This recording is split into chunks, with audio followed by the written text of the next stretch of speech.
Hello, kia ora, I'm Philip Duncan. Thanks for joining us for our Wednesday weather update. And we're tracking low pressure zones around Australia and New Zealand, but also large areas of high pressure too.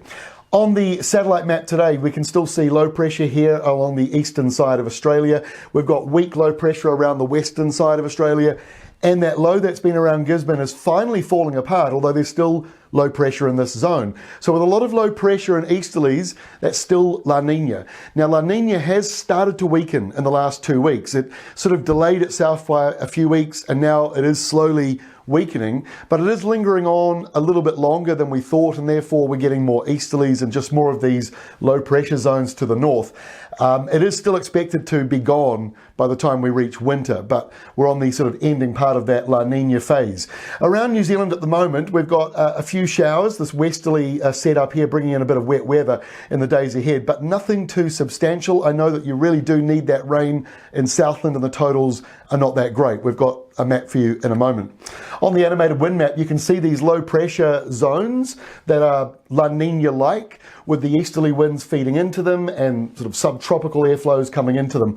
We've also got this airflow here, a warm northerly disappearing off to the south. Now I raise that because we've had quite a few people on YouTube asking us about this recent very hot weather, well, hot locally in Antarctica, well above normal, put it that way. And it broke off a piece of ice the size of Los Angeles, which is now breaking away and melting.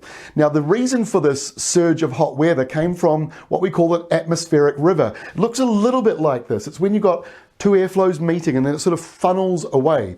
We often see it with the subtropics coming into New Zealand when we get a flood, and you'll see this atmospheric river that looks like a big funnel. So that's basically what we had in Antarctica the other day. It was coming out of Australia, so that warm airflow feeding straight down into Antarctica, and it happened about a year ago as well. Unfortunately, it seems to be becoming something that's happening a little more frequently, and we've got a bit of a connection with this in New Zealand. Our highest ever temperatures were out of a nor'wester that came from Australia. So that super hot air, when it's funneled to Antarctica, causes problems. When it's funneled to New Zealand, which happens maybe once every 30 years, we get a very strong nor'wester out of the desert, and it really lifts our temperatures up and it breaks records, which is what we're seeing more and more of temperature-wise.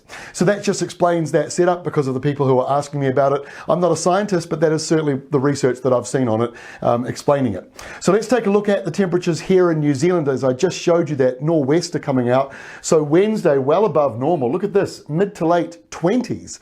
And we're seeing similar temperatures around Waikato and Auckland. Very warm for this time of the year. So apart from the eastern side of the North Island, most places are warmer than average today, and even warmer tomorrow, Thursday, or at least we're seeing further warmth coming into eastern areas. But look at this on Friday. In comes that cool change, temperatures drop, and as we go into Saturday, the whole eastern side of New Zealand is about normal for this time of the year, but the rest still leaning warmer than average. So we're definitely still in that warmer than average camp as far as the weather is concerned, for the most part. Now, here is the rainfall. We'll talk about Southland. Rainfall totals down here are not great. They are in that yellow area, gold area, and the green as well. So if you're in the east, 2 to 5 millimeters, so that's not much, if anything. On the western side, gets a little bit healthier, maybe 5 to 15 millimeters. Still not a lot of rain. Elsewhere, mostly dry, although we've got a few more showers, similar totals, 2 to 5, maybe 10 millimeters coming in for those northeastern areas. Hopefully it just washes and cleans up silt rather than causing any more slips and problems. So let's get into the forecast now. Here is Thursday's setup. That's the reason why you've got those showers. It's still a southeasterly and it's still due to low pressure nearby, but that low is weakening. On the other side, low pressure there driving in rain, and that low is going to get deeper and deeper over the next couple of days. But for the most part, New Zealand is dry on Thursday.